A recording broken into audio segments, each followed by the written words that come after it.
Bonjour, ici Dominique. Donc, vous êtes en train de suivre le défi de la rentrée, 21 jours de yoga par jour, consécutif, 5 minutes de yoga par jour.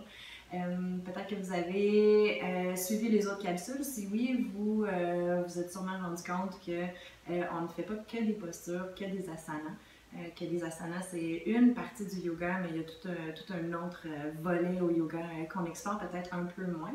Donc aujourd'hui, je suis avec Annabelle Dinet de chez Olab Yoga, qui est copropriétaire de ce superbe studio ici à Sherbrooke et qui est une de mes amies aussi. Annabelle va nous faire vivre une nouvelle expérience, donc je vais laisser nous décrire cette expérience. Merci Dominique. J'adore travailler avec Dominique. C'est vraiment génial. Alors, bravo et félicitations de suivre les capsules. C'est des capsules intelligentes et je suis fière de participer. Alors, merci. Alors aujourd'hui, en fait, on vous propose 5 minutes de relaxation. Alors, la relaxation, comme en parlait Dominique, c'est une des branches de la grande philosophie du yoga. Et la relaxation, c'est le petit frère ou le bébé de la méditation. Donc on progresse au fur et à mesure dans cette capacité volontaire à se déposer ici et maintenant et à être dans un état contemplatif ou de pleine conscience. Vous avez certainement entendu parler de ce terme. Donc aujourd'hui, on l'appelle relaxation. J'aime ça me préparer pour ma relaxation. Donc avec Dominique, vous pouvez voir qu'on est assis sur un bolster ou un coussin. Afin d'avoir les jambes déposées au sol, la colonne longue parce qu'on veut respirer, on veut se déposer. Il y a aussi la posture allongée au sol qu'on va vous démontrer ensuite, qui nous permet d'être déjà dans un état disponible physiquement et ensuite mentalement pour décrocher, faire une coupure finalement avec la routine et le rythme de notre vie. Ce que j'aime, c'est vraiment que notre corps soit supporté, soit supporté par les outils. Donc là, on a une petite couverture aussi, elle pourrait être pour vous couvrir, elle pourrait être pour en arrière de la tête. Si on est assise, eh bien ça pourrait être pour supporter nos genoux aussi, pour pas que nos genoux s'écrasent en fait dans un sol qui est peut-être un peu trop dur. Donc ça, c'est des détails, mais c'est important. Puis c'est déjà une première chose à voir. Donc un coussin, ça peut être un oreiller, une couverture, une peau de mouton, ce que vous avez sous la main. Et puis un petit coussin pour les yeux. Alors ce petit coussin, c'est moi qui l'ai fait. Ça coûte pas grand chose. J'ai recyclé un vieux t-shirt que j'adorais, que je voulais pas jeter. Un collant, un bas en coton. Et à l'intérieur, j'ai glissé des écosses de graines de sarrasin ainsi que de l'orge. Alors si vous avez des allergies, bien sûr, faites en fonction. Puis j'ai cousu ça main, j'ai mis tout ça dans un petit bas que j'ai ensuite enfilé dans un petit coussin. Je mets des huiles essentielles. Puis, quand je suis allongée au sol, je le dépose sur mes yeux. Ça permet de déposer les yeux dans la cavité oculaire.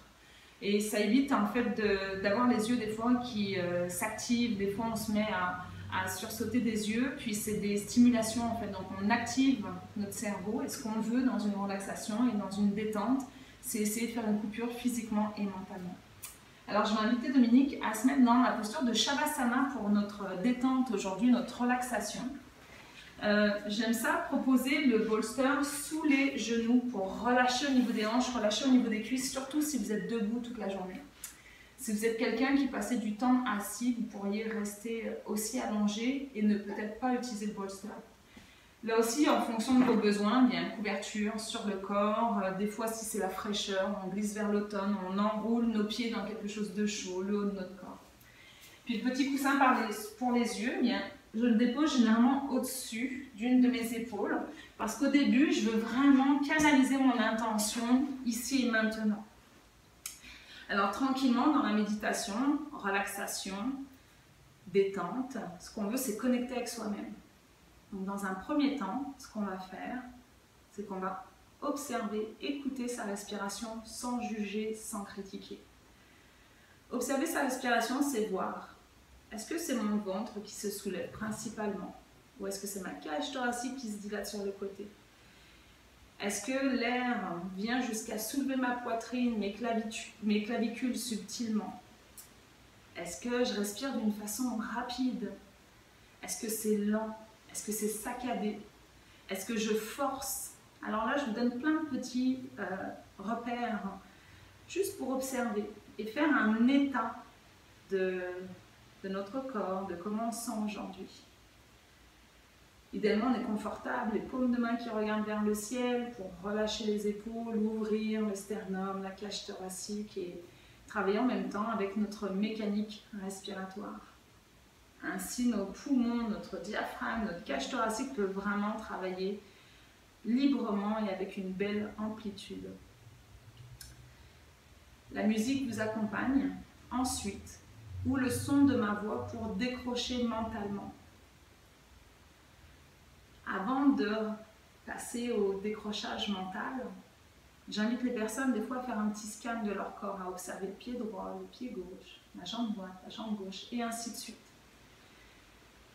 À ouvrir la bouche pour déposer la langue dans la cavité buccale. Et à ce moment-là, je vous invite à déposer ou pas le coussin, le petit oreiller pour les yeux, afin de commencer à converger le regard vers l'intérieur de soi et vers le centre. Et là, on fait le lien à ce troisième œil. C'est symbolique ou technique. L'idée, c'est d'essayer de relâcher les visions, les images, et de faire abstraction.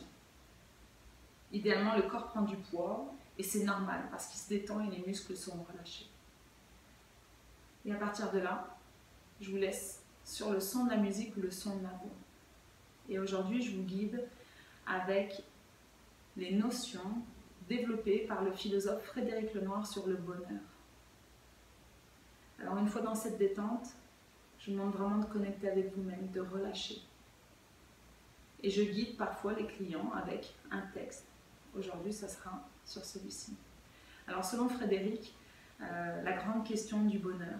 La grande question du bonheur, il semblerait que scientifiquement, 50% du bonheur est dû à notre génétique, à notre carte génétique, à notre hérédité en fait. 40% avec ce que l'on fait, ce que l'on choisit de faire dans sa vie, quel sens on donne à sa vie, comment on applique tout ça dans nos journées, comment on fait pour se satisfaire, pour avoir du plaisir, les gens qu'on rencontre, bien sûr, les voyages et tout finalement ce qu'on décide, les choix qu'on fait de notre vie, le sens qu'on donne à celle-ci. Il parle aussi d'un 10% qui serait dû au contexte dans lequel on est. Donc, pays, est-ce qu'on est dans un pays en guerre, un pays sous-développé, même chose au niveau de la famille. Puis à partir de là, lui, il recentre en fait la définition du bonheur en partant des émotions, en se disant qu'on a deux grandes catégories d'émotions, la tristesse et la joie. Et par rapport à ça, il rebondit sur l'exemple des enfants. Et il dit, les enfants sont dans la joie, spontanéité immédiate, plaisir immédiat, ce qu'ils recherchent c'est la joie. Et ce, jusqu'à ce qu'on rentre dans le stade du développement mental, où la partie du mental se structure et où là, d'autres émotions viennent interférer. Et ensuite, il fait le lien avec les adultes en disant, pourquoi quand on est enfant, on arrive à être dans ce bonheur, ce plaisir, et puis quand on est adulte, on perd en quelque sorte. Il dit parce que quand on devient adulte, on cherche à davantage contrôler nos fameux choix, nos fameuses rencontres, nos décisions générales. Et donc, d'être un peu plus dans le contrôle et la peur de la perte. Et dans le yoga, il fait le lien avec des choses qu'on vit un peu sur le tapis. Il explique, lui, dans sa philosophie, que ce qui est important dans le bonheur, c'est de lâcher prise et de vivre au moment présent. Que la vie est en mouvement, les saisons, la température, l'atmosphère, il y a plein de choses qui nous montrent que c'est en mouvement. Alors pourquoi nous, est-ce qu'on devrait s'arrêter et être en contrôle d'acquisition, d'émotions, de situations ou autres, quand tout autour de nous, notre environnement est en mouvement. Et il dit qu'il faudrait qu'on revienne à notre âme d'enfant, dans sa fraîcheur et dans sa foi de la vie. Alors, sur le tapis, pendant la détente, c'est des moments où on essaye de lâcher prise, se détendre physiquement, se détendre mentalement. Accepter par exemple d'avoir des pensées qui viennent vous chatouiller l'esprit, mais de juste les laisser aller et de ne pas vous juger. Des fois, on se met à penser un truc, « Ah non, j'ai pensé à ça, je dois me reconcentrer, je dois revenir sur ma détente. » Soyons doux avec nous-mêmes et donnons-nous le temps, par exemple dans la relaxation, de reconnecter avec sa nature profonde, de se faire confiance. Alors aujourd'hui, dans cette capsule d'introduction, je trouvais ça important de revenir sur les valeurs du bonheur. Et ainsi, quand on se dépose tout simplement aujourd'hui, d'accepter de prendre du temps pour soi, d'accepter de se détendre et de refaire le point, si vous voulez, dans une façon non intellectualisée, de donner du répit à son corps et de laisser tout ça dans son aspect restauratif.